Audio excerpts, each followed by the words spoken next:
قلندر اولیاء قلندر اولیاء قلندر اولیاء احد ہی نا احد سمندر مقام بھی لا مقام کے اندر احد ہی نا احد سمندر. اعوذ باللہ من الشیطان الرجیم. بسم اللہ الرحمن الرحیم. کتاب لوح قلم کا صفحہ نمبر 86. سالک مجذوب اور مجذوب سالک کیا ہوتا ہے؟ اس میں ہم نے گزشتہ نشست میں القاء کے بارے میں پڑھا کہ جب تک تمام فعلیتیں، موجودات کی تمام فعلیتیں اللہ تعالیٰ کے علم میں تھیں، وہ القاء کی پہلی منزل میں تھیں. جب وہ لوح محفوظ کے لین سے گزریں تو احکامات الہیہ میں خد و خال اور آثار پیدا ہو گئے. یہ القاء کی دوسری منزل قرار پائی. جب یہ احکام اور مفہوم کی فعلیتیں جو کے لین سے گزر کر شکل و صورت اختیار کر لیتی ہیں تو یہ القاء کی تیسری منزل کہلائی. اس منزل سے عبور حاصل کرنے کے بعد یہ تمام تصاویر عالم ناسوت کے مرحلے میں داخل ہو جاتی ہیں. یہاں ان کو مکانیت، زمانیت اور احساس سے سابقہ پڑتا ہے. یہاں پہ احساس ریئلائزیشن سے ساتھ ساتھ فیلنگز کو بھی انڈیکیٹ کر رہا ہے. اور یہ دیکھیں آپ، یہ چار جو منزلیں ہیں یہ وہی چار چیزیں ہیں جن کا تذکرہ وہمہ، خیال، تصور اور احساس کے نام سے کیا جاتا ہے، یا جن کو تجلی، نور، روشنی اور رنگ کہا جاتا ہے. ان چیزوں کے بارے میں اس جانکاری کا نام قوت جو چیز ان چیزوں کو جانتی ہے اس کا نام قوت القاء قرار پایا. القاء کا انگلش میں لفظ انچویشن ہوتا ہے. تو آج ہم جو پڑھنے لگے ہیں وہ سالک مجذوب اور مجذوب سالک کیا ہوتا ہے. پہلے تو ان دو لفظوں کا ترجمہ. سالک کہتے ہیں راہ سلوک پہ چلنے والے بندے کو، جو اپنے سلوک، اپنے رویوں کو، اپنے ایٹیٹیوڈز کو درست کرنے میں لگا ہو، اسے سالک کہتے ہیں. اور مجذوب اسے کہتے ہیں جو کسی نقطے میں، کسی بات میں جذب ہو جائے، جس کا ذہن کسی بات میں جذب ہوا ہو اسے مجذوب کہتے ہیں. حالت جذب جس پہ طاری ہو. یہ لفظی مطالب میں نے عرض کر دیے.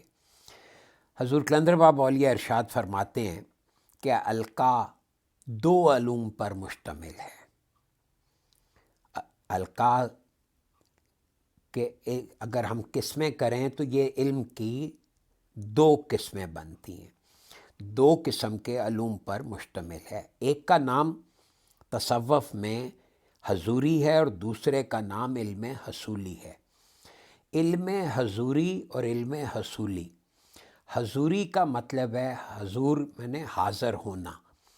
جس طرح سے کوئی چیز اللہ کے سامنے حاضر ہے، اگر ہم اس کو اسی طرح جانتے ہوں گے تو گویا یہ ہمیں علم حضوری حاصل ہو رہا ہے. اور اگر ہم کسی چیز کو جس طرح سے کہ وہ ہے، بظاہر ہے، اور ہم اسے اس طرح جانتے ہیں تو یہ ہمارا حاصل کردہ علم ہونے کی وجہ سے علم حصولی کہلا رہا ہے. تو حضور قلندر بابا اولیاء فرما رہے ہیں کہ القاء جو ہے یہ دو قسم کے علم پر مشتمل ہے. تصوف میں ایک کا نام علم حضوری ہے اور دوسرے کا نام علم حصولی ہے.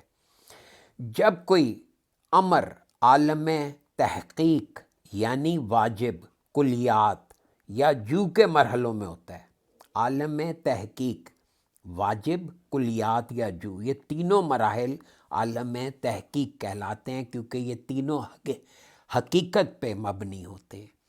اس لیے یہاں پہ ریسرچ کے معنوں کے بجائے عالم تحقیق کا مطلب ہے جس کی ریسرچ ہونی چاہیے، یعنی جس کی حقیقت کو جاننا ضروری ہے. تو جب کوئی امر، کوئی کام عالم تحقیق یعنی واجب، اللہ کے ذہن، کلیات یعنی پروگرام، یا جو یعنی اس سے نچلے درجے پہ جب وہ عمل کے زون میں داخل ہو جاتا ہے، تو اس وقت اس کا نام علم حضوری ہے۔ یہ علم حضوری کی انتہائی جامع ڈیفینیشن کر دی انہوں نے۔ علم حضوری قرب فرائض اور قرب نوافل دونوں صورتوں میں سالک یا مجذوب کی منزل ہے۔ اب یہ قرب فرائض کیا ہے؟ جو کام اللہ نے آپ کو اسائن کیے ہوئے ہیں اور آپ وہی کام کر رہے ہیں، تو یہ ایسا بندہ قرب فرائض کا حامل مانا جاتا ہے۔ لیکن کوئی دوسرا بندہ، یعنی اللہ نے اپنے سسٹم میں کسی کو ڈیوٹی اسائن کر دی، تو وہ ڈیوٹی، وہ فرائض پورے کرنے والے بندے کا نام ہے قرب فرائض۔ دوسرا قرب نوافل، یعنی کوئی بندہ جو ایکسٹرا کام کر کے چاہتا ہے کہ مجھے کوئی ڈیوٹی اسائن کر دی جائے، یعنی وہ کام اس کے ذمے لگایا نہیں گیا ہوتا لیکن وہ کرتا ہے، جیسے خدمت خلق کا جو ہے یہ شعبہ قرب نوافل میں آتا ہے۔ لیکن جس بندے کی ڈیوٹی لگی ہو کہ وہ کوئی خاص کام پرفارم کر رہا ہو اللہ کی طرف سے، تو وہ قرب فرائض کہلاتا ہے، ورنہ وہ قرب نوافل کہلاتا ہے۔ اب وہ سالک چاہے قرب فرائض کا سالک ہو، یا یعنی اس کو اللہ کی طرف سے کوئی ڈیوٹی اسائن ہو جائے، یا وہ خود کوشش کر رہا ہو کہ میں کسی طرح قرب فرائض میں داخل ہو جاؤں، یعنی مجھے اللہ اپنے نظام میں داخلہ دے دے اور میرے ذمے کوئی ڈیوٹی لگ جائے، تو دونوں صورتوں میں سالک کی یا مجذوب کی۔ اب یہ سالک اور مجذوب میں کیا فرق ہے وہ آگے فرمائیں گے، لیکن یہ دونوں صورتوں میں سالک ہو یا مجذوب ہو، اس کی منزل کیا ہے کہ کسی طرح مجھے علم حضوری حاصل ہو جائے۔ اکثر اہل تصوف کو سالک اور مجذوب کے معنوں میں دھوکہ ہوتا ہے۔ سالک کسی ایسے شخص کو سمجھا جاتا ہے جو ظاہری اعمال یا ظاہری لباس سے مزین ہو، یعنی جس نے ظاہری وضاقتہ ایک خاص نہج کی بنا لی ہو۔ یہ غلط ہے۔ کسی شخص کا واجبات اور مستحبات ادا کر لینا، جن میں فرائض اور سنتیں بھی شامل ہیں، سالک ہونے کے لیے بالکل ناکافی ہے۔ غور کریں، کسی شخص کا واجبات، یہ جو دینی فرائض ہوتے ہیں ان کو واجبات کہا جاتا ہے تصوف۔ مستحبات یعنی جو چیزیں ضروری ہیں، مستحب سمجھی جاتی ہیں یا اچھی سمجھی جاتی ہیں، جن میں فرائض اور سنتیں شامل ہیں، یعنی مذہبی طور پہ جن چیزوں کو فرائض اور سنتیں کہا گیا ہے، یعنی حضور علیہ الصلوۃ والسلام کا اسوہ حسنہ، اس کی جو ظاہری شکل و صورت ہے اس کا ادا کر لینا سالک ہونے کے لیے بالکل ناکافی ہے۔ آپ اس سے ایک اچھے مسلمان تو ہو سکتے ہیں، ایک اچھے مسلم ہو سکتے ہیں، لیکن سالک ہونا، ان چیزوں کی روح کو سمجھنا، اس طرح سے اس کو سمجھنا کہ آپ کو پتہ ہو کہ کون سا کام میں کیوں کر رہا ہوں، اور اسے آپ پورے دل سے، پوری دل جمعی سے کریں۔ اسی لیے کہہ دیا کہ یہ کام سارا سنتیں اور فرائض ادا کرنا سالک ہونے کے لیے کافی نہیں ہے، اگر آپ کے رویے ٹھیک نہیں ہیں تو۔ صاحب سلوک ہونے کے لیے باطنی کیفیات کو بصورت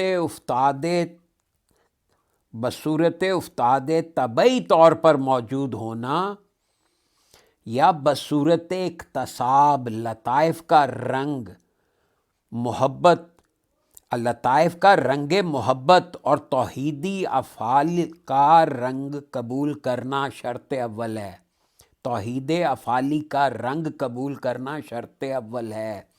اس جملے کو ذرا اجازت دیں میں واضح کر دوں۔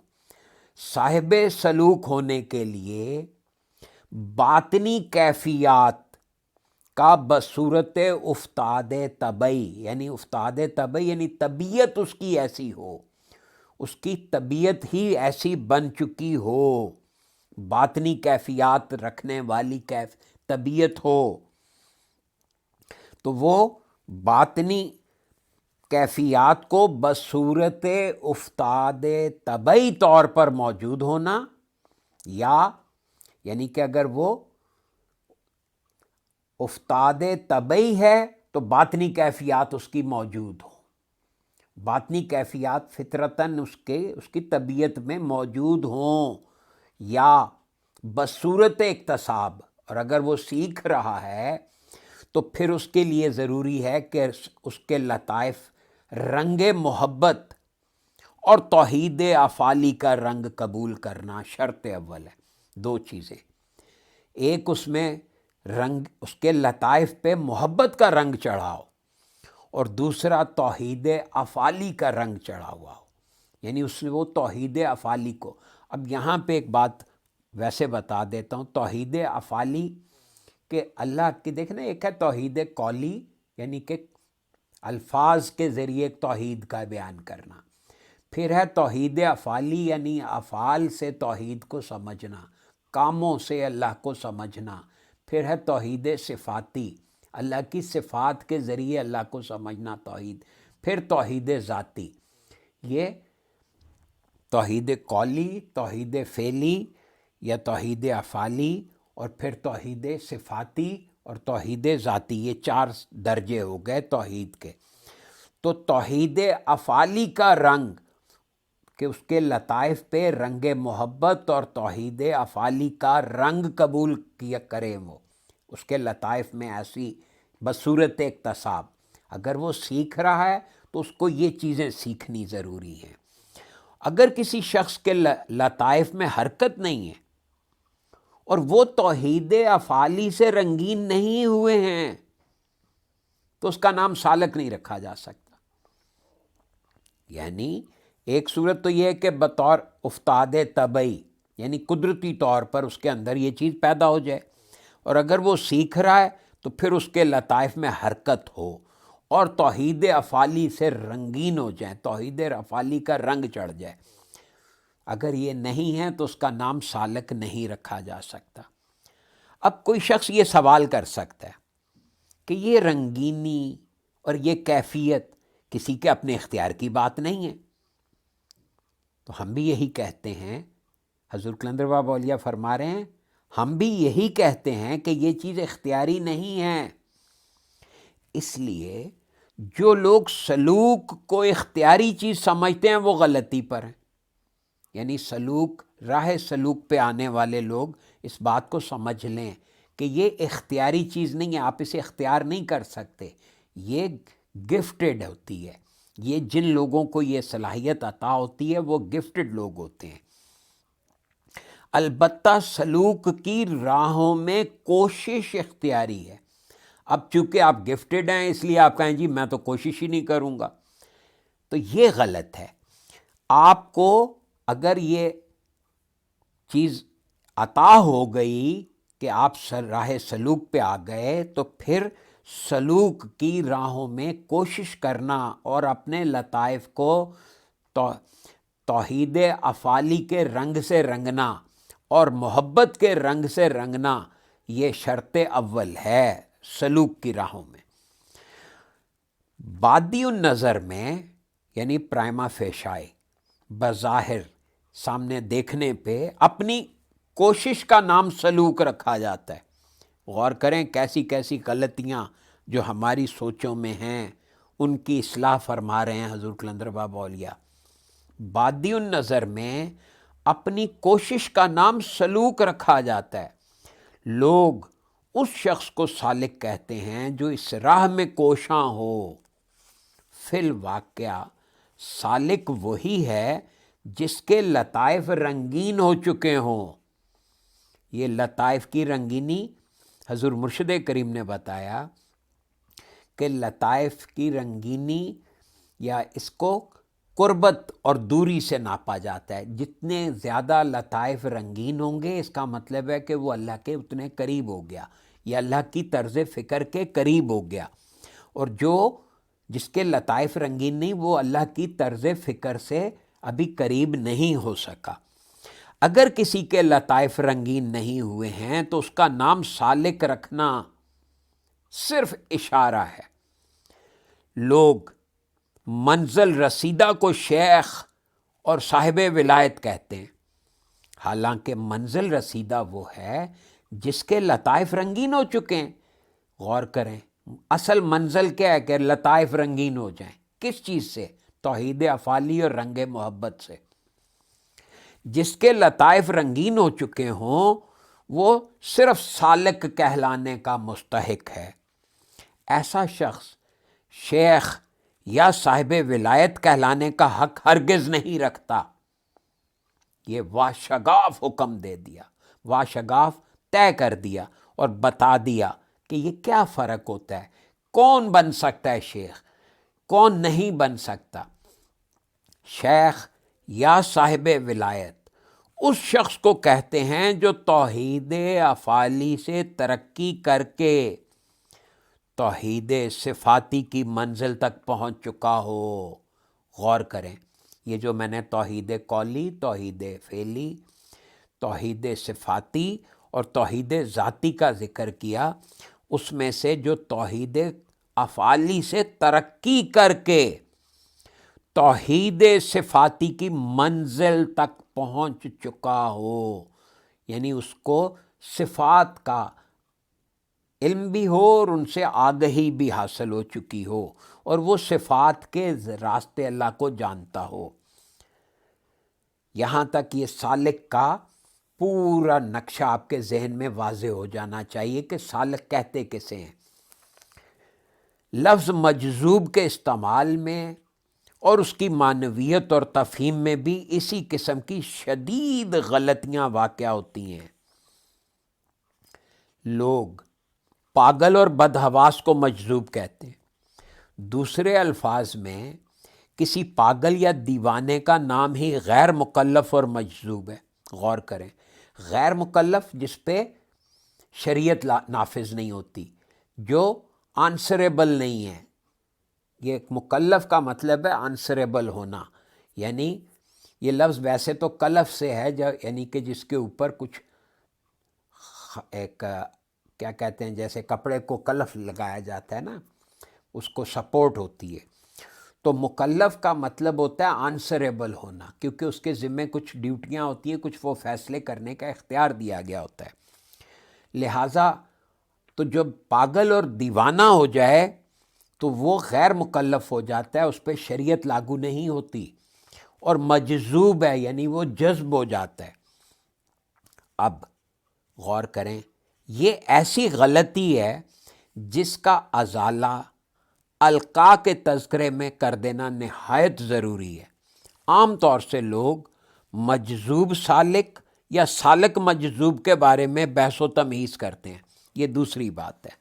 بعض لوگ یعنی سالک اور مجذوب کی تو بحث انہوں نے واضح کر دی، اب بتا رہے ہیں کہ مجذوب سالک اور سالک مجذوب، یعنی کچھ لوگ مجذوب کو سالک مانتے ہیں، کچھ سالک کو مجذوب کہتے ہیں، تو یہ اس بارے میں بحث و تمہیز کرتے ہیں۔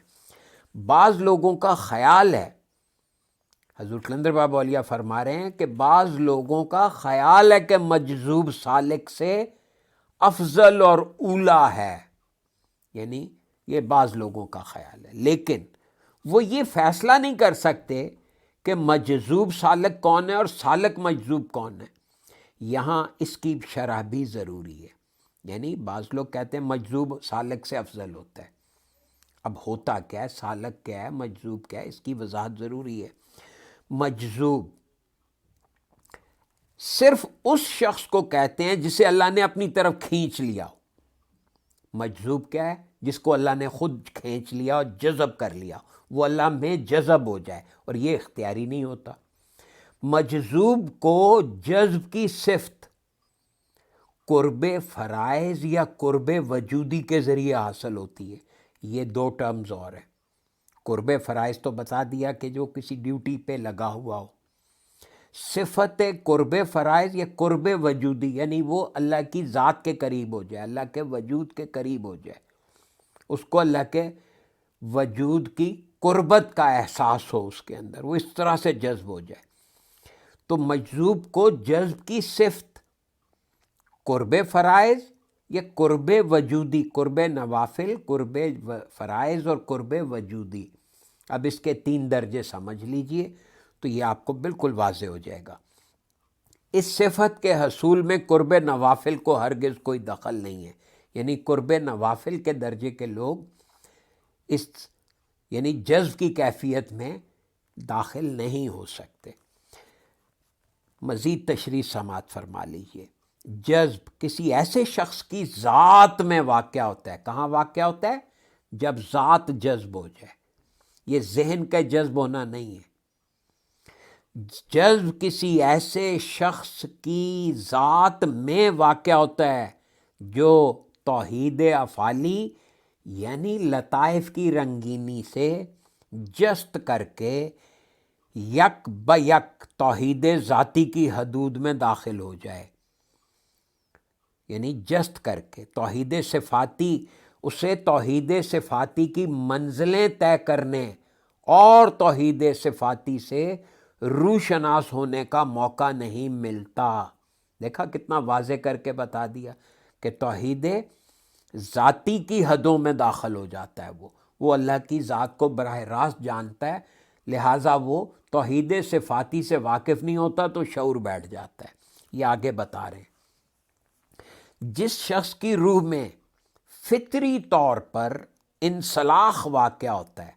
اب یہ انسلاخ سلخ سے یعنی کہ پھٹنے سے یا نرمی سے اس کا تعلق ہے۔ جس شخص کی روح میں فطری طور پر، جیسے زمین پھٹ جاتی ہے اور چیزوں کو اپنے اندر جذب کرتی ہے، اس طرح سے انسلاخ واقع ہوتا ہے، اس کو جس شخص کی روح میں فطری طور پر جذب کرنے کی صلاحیت ہوتی ہے، اس کو لطائف کے رنگین کرنے کی جد و جہد میں کوئی خاص کام نہیں کرنا پڑتا، یعنی کسی خاص واقعہ یا حادثے کے تحت جو محض ذہنی فکر کی حدود میں رونما ہوا ہے، اس کے باطن میں توحید افعالی منکشف ہو جاتی ہے۔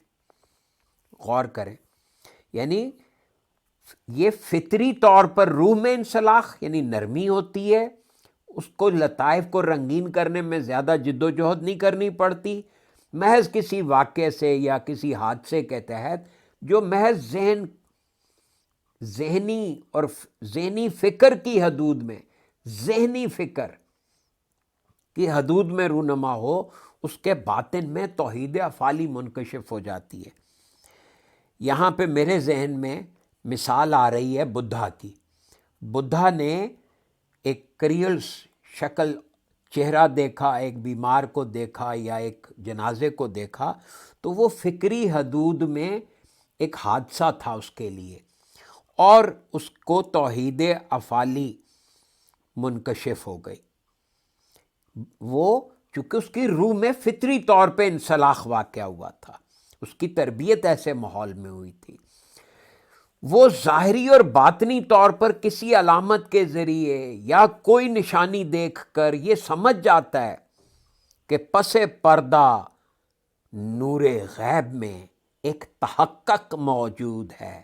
تحقق حقیقت، ایک حقیقت موجود ہے، اور اس تحقق کے اشارے پر عالم مخفی کی دنیا کام کر رہی ہے، اور اس تحقق کے اشارے پر عالم مخفی، وہ عالم جو ہمارے ظاہری نظر سے چھپا ہوا ہے، وہ ساری دنیا اس تحقق کے اشارے پر کام کر رہی ہے۔ وہ اس عالم مخفی کے اعمال و حرکات و سکنات کا سایہ یہ کائنات ہے۔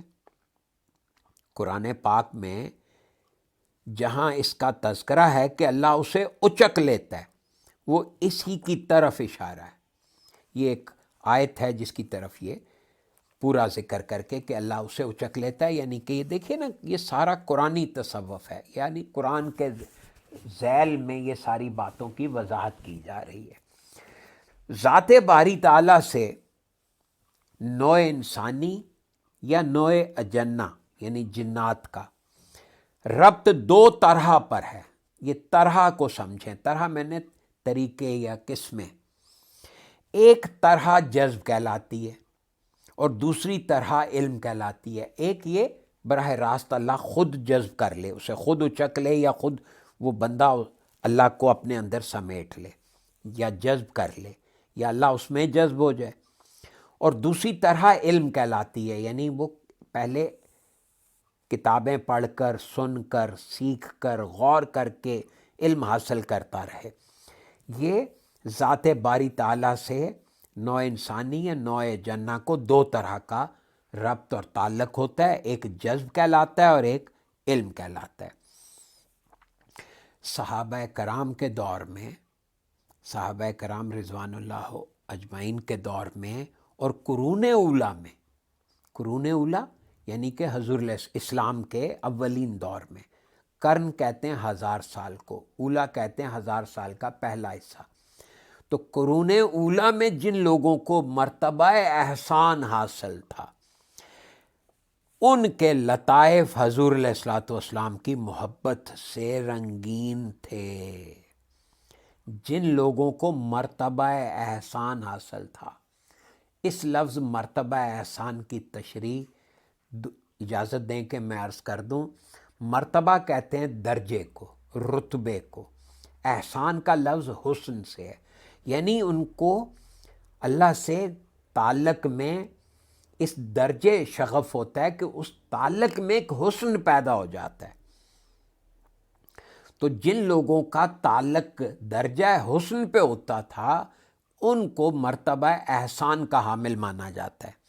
تو قرون اولیٰ میں جن لوگوں کو مرتبہ احسان حاصل تھا، ان کے لطائف حضور علیہ الصلوۃ والسلام کی محبت سے رنگین تھے، کیونکہ شروع میں لوگوں کا شغف اور ذوق حضور علیہ الصلوۃ والسلام پہ فوکسڈ ہوتا تھا، تو ان کی محبت سے ان کے سارے لطائف رنگین ہو جاتے تھے۔ انہیں ان دونوں قسم کے روابط کا زیادہ علم نہیں تھا، یعنی وہ اس کو اس طرح سے جسے لٹرلی کہتے ہیں، یعنی کہ علمی طور پر ان ٹرمز کو نہیں جانتے تھے، ان اصطلاحات سے واقف نہیں تھے، لیکن ان کو ربط حاصل تھا۔ کیوں؟ کیونکہ ان کی توجہ زیادہ تر حضور علیہ الصلوۃ والسلام کے متعلق غور و فکر میں صرف ہوتی تھی۔ یہی وجہ تھی کہ انہوں نے روحانی قدروں کے جائزے زیادہ نہیں لیے، کیونکہ ان کی روحانی تشنگی حضور علیہ الصلوۃ والسلام کے اقوال پر توجہ صرف کرنے سے رفع ہو جاتی تھی۔ ان کو احادیث میں بہت زیادہ شغف تھا۔ احادیث سے مراد حضور علیہ الصلوۃ والسلام کے اقوال اور ان کے منہ سے نکلے ہوئے الفاظ تھے، ان میں بہت زیادہ شغف تھا۔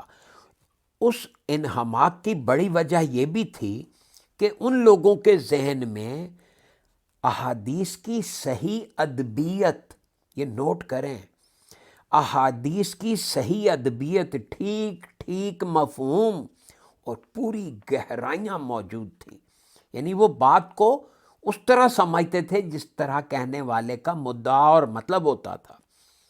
احادیث پڑھنے کے بعد اور احادیث سننے کے بعد وہ احادیث کے انوار سے پورا استفادہ کرتے تھے۔ اس طرح انہیں الفاظ کے نوری تمثلات کی تلاش کی ضرورت نہیں پڑتی تھی۔ وہ الفاظ کے نوری تمثلات سے، دیکھیں چوتھی چیز آ گئی، احادیث کی صحیح ادبیت، ٹھیک مفہوم اور پوری گہرائیاں، اس کے بعد الفاظ کے نوری تمثلات سے، بغیر کسی تعلیم اور بغیر کسی کوشش کے روشناس تھے۔ یہ تھی حضور علیہ الصلوۃ والسلام کی روحانی طاقت کا تصرف، کہ لوگ ان کی بات سے اتنا شغف حاصل، انہیں شغف ہوتا تھا، تو وہ اس کی وجہ سے، ان کی بات کی نورانیت کی وجہ سے، ان کے نوری تمثلات ان پہ واشگاف ہو جاتے تھے اور ان کے لطائف رنگین ہوتے چلے جاتے تھے۔ یہ رتبہ تھا صحابہ کرام رضوان اللہ اجمعین کا۔ حضور قلندر بابا اولیاء فرماتے ہیں، جب مجھے عالم بالا کی طرف رجوع کرنے کے مواقع حاصل ہوئے تو میں نے دیکھا، غور کریں، یہ اپنے مشاہدات بتا رہے ہیں کہ صحابہ کرام رضوان اللہ کی ارواح میں ان کے عین، قرآن پاک کے انوار اور احادیث کے انوار، یعنی نور قدس اور نور نبوت سے لبریز ہے۔ نور قدس یعنی قرآن کے یا اللہ کے الفاظ، اللہ کے جو اصل مفاہیم ہیں اس سے، اور نور نبوت یعنی جس ذہن سے حضور علیہ الصلوۃ والسلام بات کو بیان کرتے تھے، تو ان کے قرآن پاک کے انوار اور احادیث کے انوار، انہی کا دوسرا نام نور قدس اور نور نبوت رکھا۔ تو صحابہ کرام کے عین ان دو قسم کے انوارات سے لبریز ہیں، جس سے میں نے اندازہ لگایا کہ ان کو لطائف کو رنگین کرنے میں جد و جہد نہیں کرنا پڑی تھی۔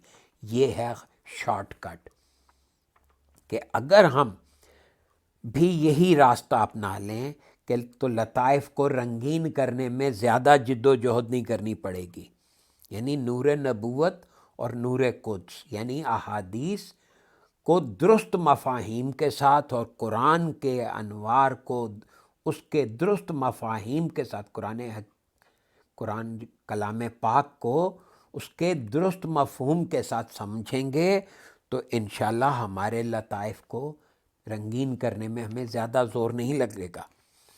اس دور میں روحانی قدروں کا، یعنی یہ ذکر و فکر کا نہ ہونا، یہ جو چلے چلیاں اور یہ جو لمبے چوڑے مجاہدے کیے جاتے ہیں، وہ صحابہ کرام کے دور میں کیوں نہیں پائے جاتے تھے؟ اس بات کا جواب بھی دے رہے ہیں۔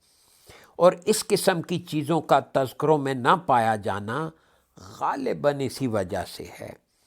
البتہ تبع تابعین کے بعد، یعنی صحابہ کے بعد تابعین، اور پھر تابعین کے بعد کی نسل جو ہے وہ تبع تابعین کے لوگوں کے دلوں سے قرآن پاک کے انوار اور احادیث کے انوار معدوم ہونے لگے۔ یعنی بیچ میں جب 4 نسلیں گزر گئیں، حضور علیہ الصلوۃ والسلام کے دور میں جو صحابہ کرام تھے، پھر ان سے جنہوں نے سیکھا وہ تابعین تھے، پھر تبع تابعین یعنی جنہوں نے تابعین سے سیکھا، پھر اس کے بعد تبع تابعین کے بعد کے لوگوں نے اپنی اپنی باتیں بیچ میں شامل کر کے جب بیان کرنا شروع کی تو قرآن پاک کے انوار اور احادیث کے انوار معدوم ہونے لگے۔ اس دور میں لوگوں نے ان چیزوں کی تشنگی محسوس کر کے وصول اللہ کے ذرائع تلاش کیے۔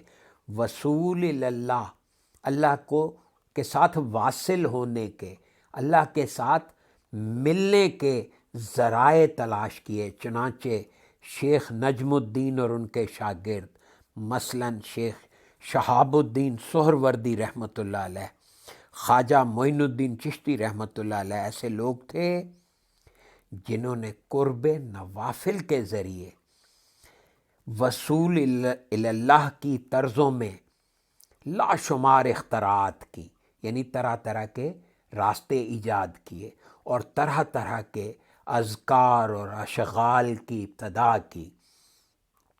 یہ جن اولیاء اعظام کے نام